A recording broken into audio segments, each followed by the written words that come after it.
Subba digital enjoy with us. भन कहाँबाट आयो यतिका पैसा? फेरि चोरेर ल्यायो? ठिक भन्नुभयो तपाईले।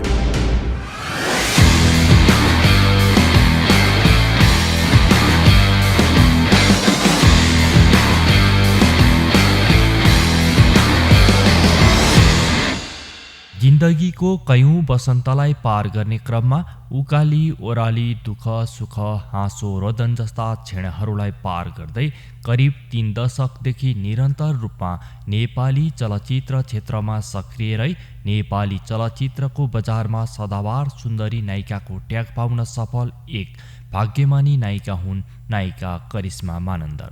14 वर्षको कलिलो उमेरमै विक्रम सम्वत 2042 सालमा बनेको निर्देशक प्रकाश थापा निर्देशित चलचित्र सन्तानबाट अभिनय यात्रा सुरु गर्दै नेपाली रजतपटमा डेब्यू गरेकी नायिका करिश्माले पछिल्लो चलचित्र हिरोजसम्म आइपुग्दा सयौंको संख्यामा अभिनय गरिसकेकी छिन्। नृत्य के हो अभिनय के हो भन्ने उमेरमा नै चलचित्र सन्तानबाट अभिनय यात्रा सुरु गरेकी नायिका करिश्माले पहिलो चलचित्रमा नै त्यस समयका स्टार नायक भुवन केसीसँग स्क्रिन सेयर गर्ने मौका पाएकी थिइन्।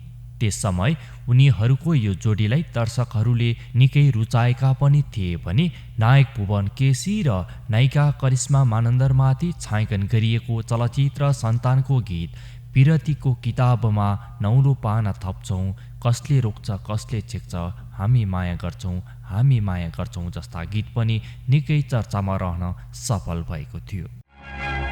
विरतीको किताबमा नौलो पाना थप्छौँ, कसले रोक्छ कसले छेक्छ, हामी माया गर्छौँ हामी माया गर्छौँ हामी माया गर्छौँ। विरतीको किताबमा नौलो पाना थप्छौँ, कसले रोक्छ कसले छेक्छ, हामी माया गर्छौँ हामी माया गर्छौँ हामी माया गर्छौँ।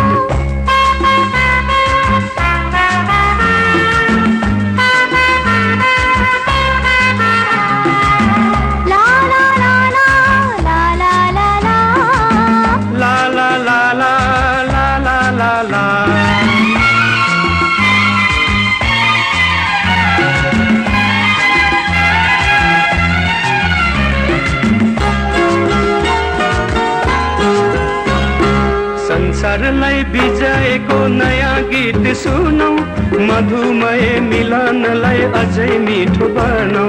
संसारलाई बिजाएको नयाँ गीत सुनौ, मधुमय मिलनलाई अझै मिठो बनौ।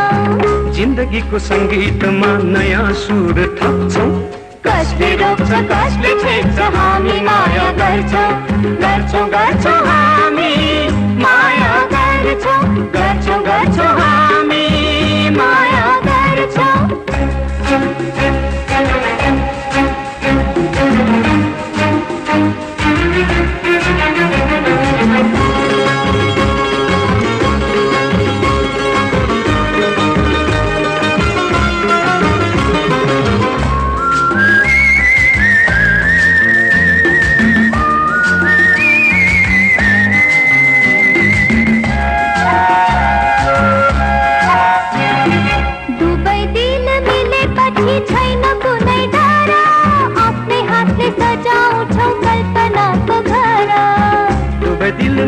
पछि छैन कुनै डर, आफ्नै हातले सजाउँछौ कल्पनाको घर।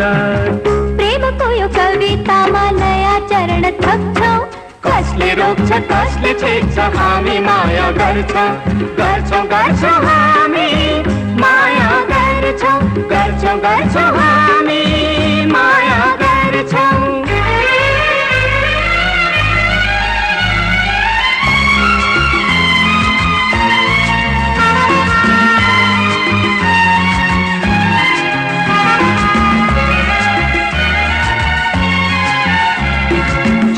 चर्चा गर्नेहरू हेर्न सके हेरा, जति सुकै बन्धनले छेक्न सके छेका। जियो चर्चा गर्नेहरू हेर्न सके हेरा, जति सुकै बन्धन नसके छेका मायालुको सिमानालाई हामी पार गर्छौं कसले रोक्छ कसले छेक्छ हामी माया गर्छौं गर्छौं हामी माया गर्छौं। पुनु केसीबाट करिश्मा केसी हुँदै चलचित्र क्षेत्रमा पाइला राखेकी नायिका करिश्माले चलचित्र कस्तुरीमा अभिनय गरेपछि सोही चलचित्रका निर्माता विनोद मानन्दरसँग वैवाहिक बन्धनमा बाँधिएपछि पनि उनी करिश्मा केसीबाट करिश्मा मानन्दर हुँदै नेपाली चलचित्रको बजारमा लामो समयसम्म एक छत्र राज गर्न सफल भएकी थिइन्।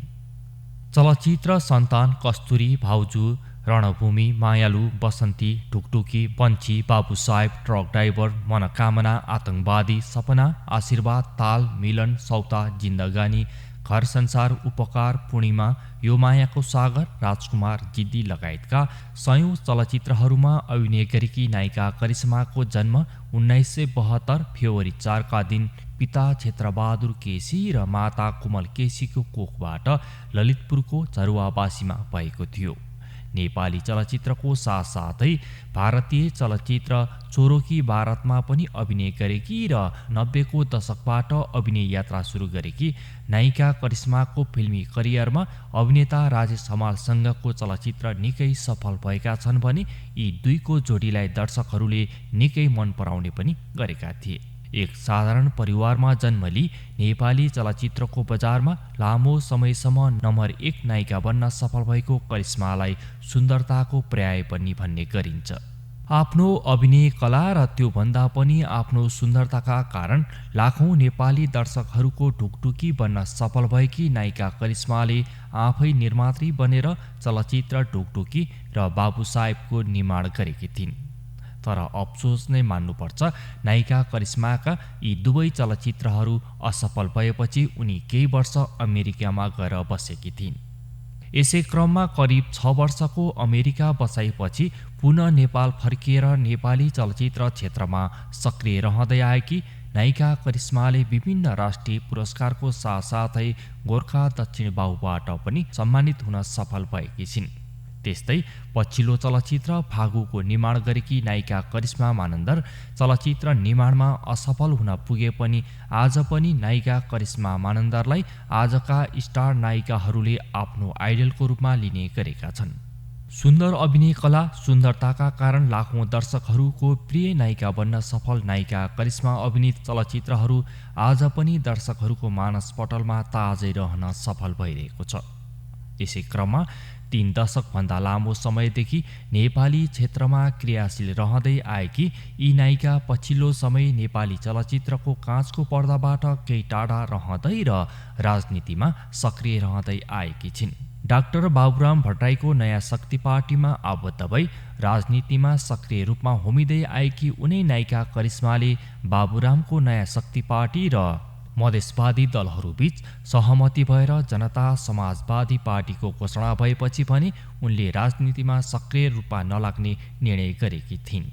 यसै क्रममा चलचित्रको काँचको पर्दामा जस्तै जीवनका अनेकन कालखण्डहरू पार गर्दै दुःख, सुख, हाँसो रोदन, सफलता र असफलताको आरोह अवरोहलाई चिर्दै नेपाली चलचित्रको श्रीवृद्धिको लागि विगत 2 दशकभन्दा लामो समयदेखि नेपाली चलचित्र क्षेत्रमा अहोरात्र लागि पर्दै आएकी र सारा नेपाली चलचित्रका दर्शकहरूको ढुकढुकी प्रेरणाको स्रोत बन्न सफल भएकी उनै नेपाली चलचित्रकी सदाबहार सुन्दरी नायिका करिश्मा मानन्दर यति बेला पति विनोद मानन्दर र छोरी कविताको साथमा सुखी जीवन बिताइरहेकी छिन्। नायिका करिश्मालाई आगामी दिनमा पनि नेपाली चलचित्र क्षेत्रको साथसाथै सामाजिक कार्य र राजनीतिमा पनि सफलता मिलोस्, यही छ हाम्रो शुभकामना।